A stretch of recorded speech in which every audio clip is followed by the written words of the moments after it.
So I got bored of hiking around the reservoir when I got to know that area very well. So I started hiking around the Naugatuck State Park more, getting to know that area. So I drew a rough map of that area. I kind of simplified it. It's not exact, but it's the best way to see. So I'm going to give you directions how to get up to this ridge. From 313, you pull into the parking lot here, and it's a small little parking lot. As you pull in, you're going to see a little sign, a billboard for the Naugatuck State Park. And right next to that billboard is a trail. You want to take that one. At the end of that trail, you make a right onto kind of a larger trail. And that trail wraps around, and you get to like a little intersection. And you want to make a left up that trail. You'll know you're on the right trail because to the right, you'll see a little tiny service road where they bring trucks up and stuff. And that leads right to Clinton Road or Beaver Street or whatever it is. But anyway, when you get to that first trail, you want to make a left. And you start walking up kind of a steep embankment. So I drew little mountains here to show that it's kind of like you're walking up more of a mountain. So when you get to the top, you get along a ridge. You want to take the first trail on your left. So you start walking up that trail. And you'll know that you're on the right trail when you see a little structure some kids built out of sticks and branches that fell. They made a little hut. So you want to go to the top of that road, that trail, and when you reach the fork at the top, you want to make a right. So then you start walking kind of around this valley area. You walk around this whole valley, along the cliff section over here, and then you get to this part that's kind of a fork, but it says the Department of Water.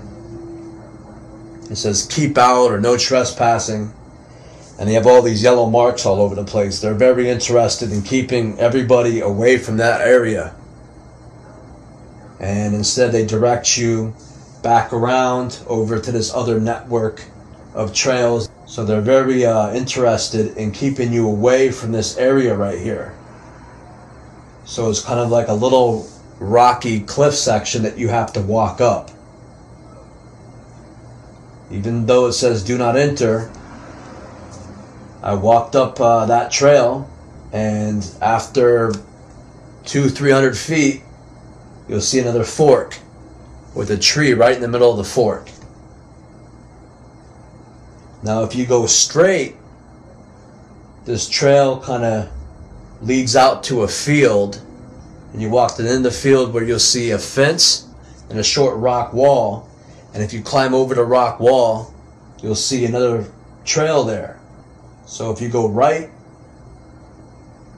you'll walk down what looks like a larger trail, and you'll wind up at that old military base. And the military base has now been converted so that it's a horse stable, and the old barracks is now just apartment houses. But it's still kind of surrounded by barbed wire fence.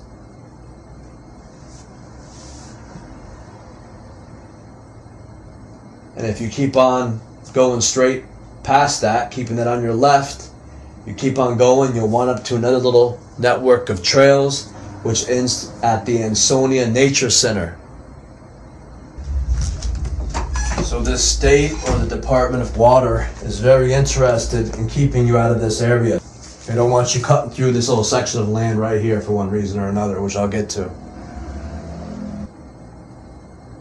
But I had already looked at the whole area. I had scouted out the whole area, and I was just interested in seeing where that led, and there was a trail there. So if you make a right at that intersection, instead of going straight into that field area and over by the military base, if you make a right at that fork, you'll go up on this ridge. And I guess it's the part of the Naugatuck State Forest there, State Park, that has, I guess it's the most rural part of it. And that place, I think, used to be the old Indian Reservation. So you want to walk down this trail here after making a right at that tree.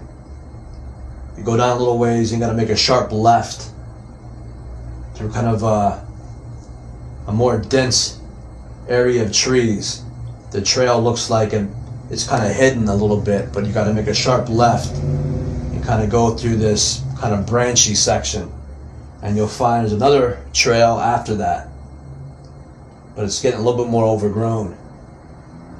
And the farther you walk down that trail, the more it has brush on that trail. But it eventually leads you up to this ridge. And what I'm guessing from being up there so much, what I did was I went up there and I liked it because it was in a rural section, and I started building at this ideal section at the top of a cliff, this structure. I don't know what you want to call that, a lean-to or a wigwam or a teepee. It's kind of like a primitive house out there. And at the top of this cliff, it's kind of like a plateau, a rock plateau. And I would kind of walk up there and I would sit down at this rock plateau or kind of like rest. And it kind of became, you know, the area that I hiked to was kind of like the highest point. And it was kind of the place I would hike to, sit down, you know, drink some water, smoke some pot, and then walk back down. It was kind of like the destination. And I said to myself, this is, there's no trees around here.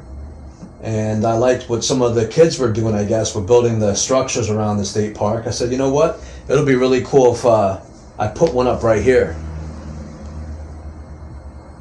And instead of just using sticks that kind of fell on the ground, like the kids were using, I guess, I would cut down some trees so that they'll be straighter and they wouldn't be decomposing, so it wouldn't rot. And I thought that'll be cool. I don't know. I just started building it for something to do and for exercise and everything. So from October, I would say, yeah, I started building that around October, November, up until I left Derby. So I would hike all around the ridge and cut down straight trees and drag the trees back to build this thing. So I got to know that ridge pretty good. And what you'll notice up there is that it looks like it was a little road at one point. Believe it or not, they would bring trucks in, I'm guessing, through that field. They would drive through that gate at the end of the field, down the field, up this trail, and they would get the trucks up the side of the cliff there, and they were a logging company. So they would cut down some of the trees, load it onto the trucks, and take it back out. So it must have been a while since they've been up there, because you could only notice what looked like a little road that's been overgrown with trees. It's been a long time because there's a bunch of trees in the area.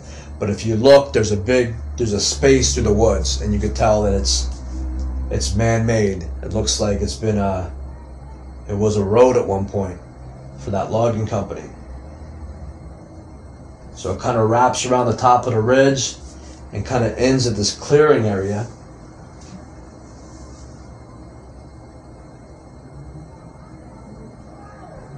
So as I was walking around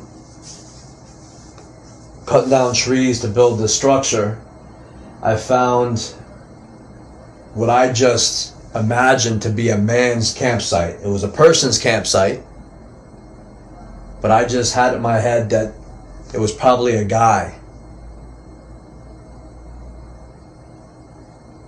And he had his campsite there in back of these rocks.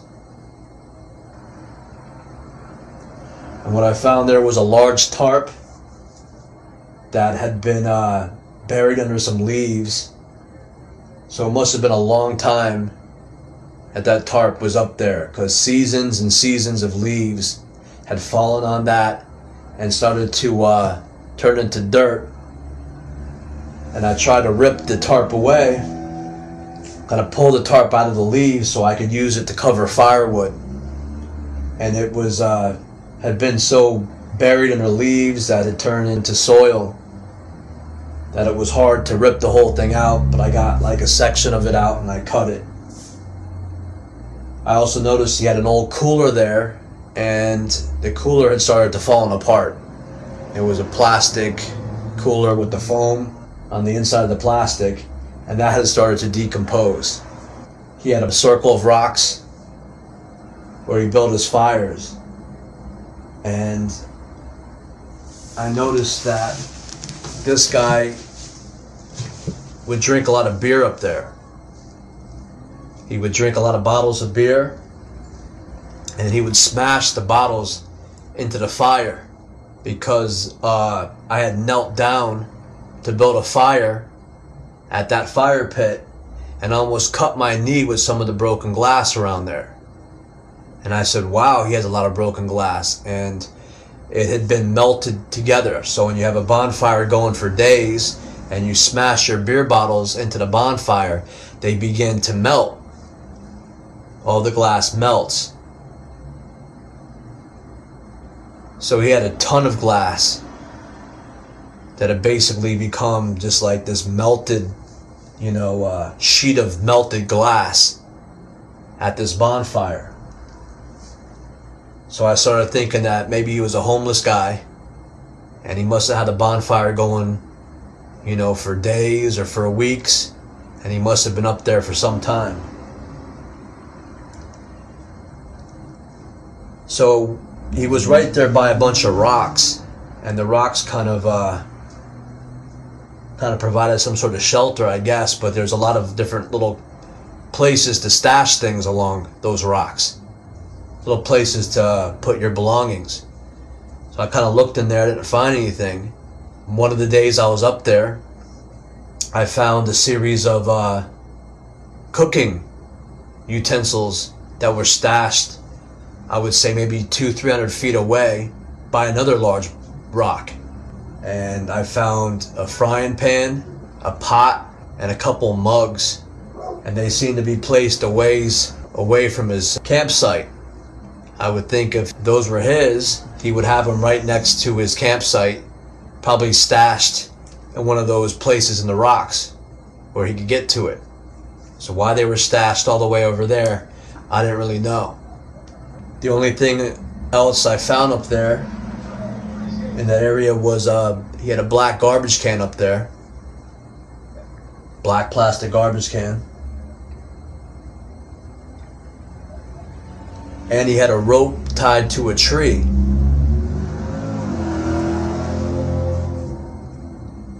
And I guess that what I could do, or what the FBI could do,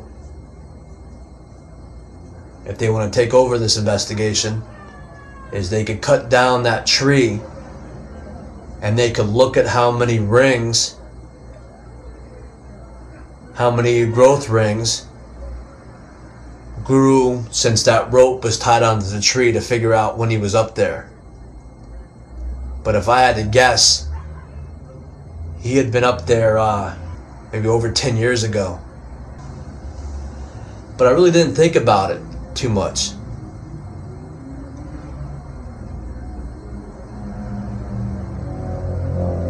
I was more interested in building that structure. So when it started snowing, I couldn't hike all the way up there. And then I left the Derby Avenue apartment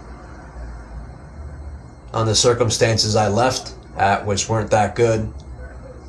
I didn't get along with anybody at that Derby Avenue place, and they were making life very uncomfortable for me there, to say the least. And so I vacated those premises, and I ended up moving to Waterbury, Connecticut.